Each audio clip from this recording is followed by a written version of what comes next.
Mike, thank you, Rocco. What are you guys up to? These are the folks out in LA from the originally first Crazy Morning crew, and they'd like to say a few words about yours. Can you help, guys? Well, I guess they can't get through. Mary, want to check? Hit the original thing button. There we go. There we go. Okay, talk, guys. That's all I have to say. Well, if you could hear what they were saying, which they're working on right now, they would say Chris is an amazing guy. He put in so many long hours.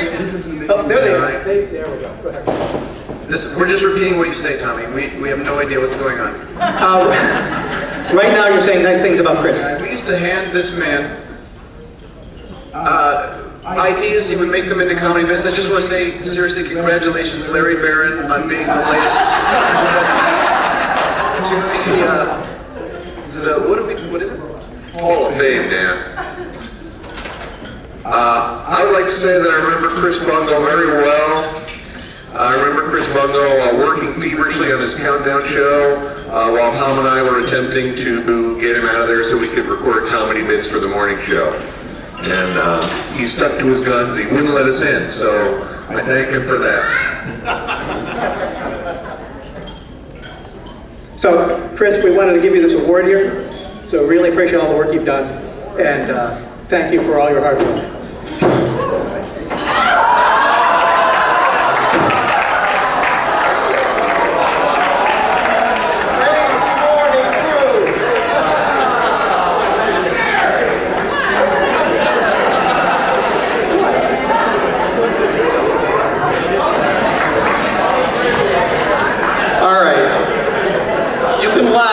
We planned this to make a point.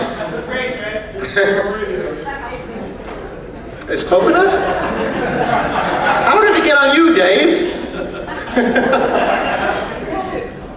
Anyway, when I was in radio 25 years ago, there were a lot of jobs. I don't even know what I look like here. I'm going to try to be serious. There were a lot of jobs, a lot of opportunities. You were just starting to get into the business. You could actually get an overnight shift in Syracuse instead of it being voice tracked. Now it's a lot more difficult. Now in the overnights, you're lucky if there's even one person in the building for the whole cluster of 6 stations.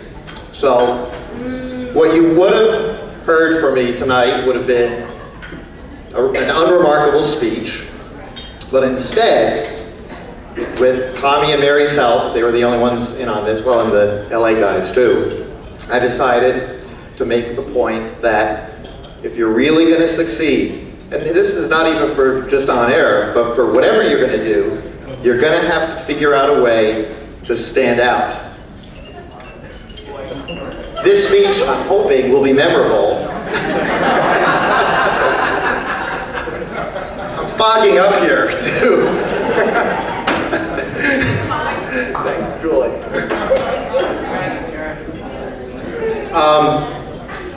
So that's the point that I'm trying to make here. Whatever it is you're going to do, if you're going to be in sales, if you're going to start your own company, you're going to be out there competing with other companies for business, you're not going to succeed if you're average, if you're just like everybody else, if you just do the same as everybody else. You've got to be creative, you've got to work very hard, and you've got to use your brain, and you really have to come up with something that's going to distinguish you from, in the case of on-air talent, there are hundreds, there's thousands of people now competing for so few jobs. And I'm not saying throw a pie in the face of the guy interviewing you, but you just think really hard about how are you going to differentiate yourself from the hundreds of people who are clamoring for that same job or that same account that you're going for. You remember that, you'll do good. Thanks.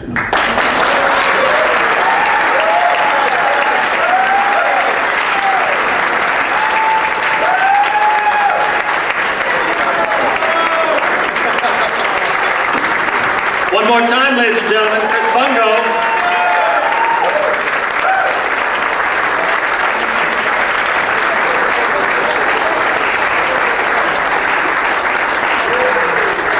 A brief programming note, class of 1995 member Marvin Nugent entered during Chris Bungo's speech, thought he was dressed in blackface, got bullshit, and left. Just if you were wondering where Marvin Nugent was. Okay, ladies and gentlemen, we are not done. See, I wasn't kidding, he's out there. Thank you, Peterman. We are not done with our Hall of Fame inductees. We have another man to honor this evening, and for his introduction, I give to you class of 1991 member Henry Ferry, ladies and gentlemen. Henry.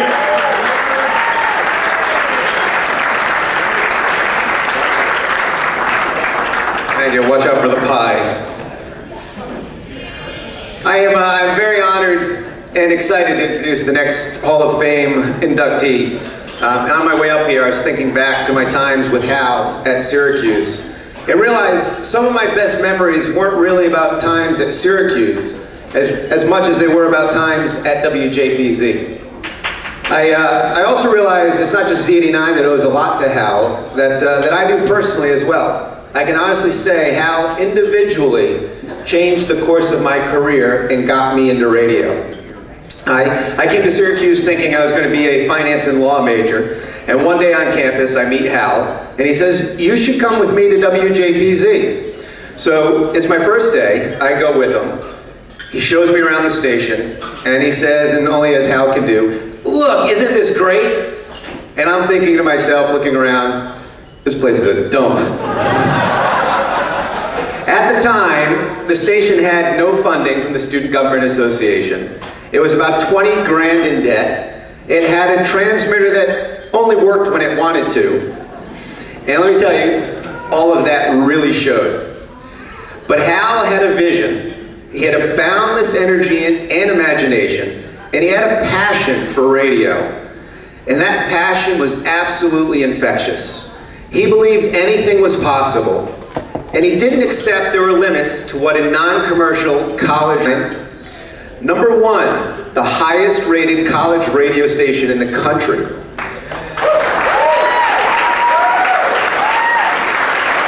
Thousands of dollars of production time to the station. And I can still remember this day, my favorite drop, every time I heard it, and I won't do it justice, but it was, "Is that a radio in your pocket, or are you just happy to hear us?"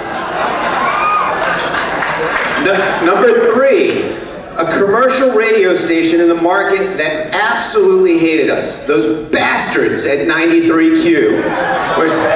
Dan, sorry, we really love you now. Number four, the first on-air giveaway of a car in college radio.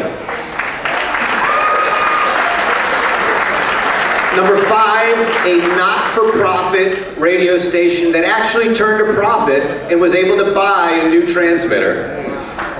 And lastly, number six, a front-page article, of course featuring his own photo, on Radio and Records about how a college radio station with 100 watts of power was beating up on a commercial radio station with 100,000 watts of power in the ratings and local promotions. It was truly an amazing time, and it was helped created by a truly amazing individual. So I'm very excited to introduce my friend and our next JPZ Hall of Fame inductee, Hollywood Al Rood.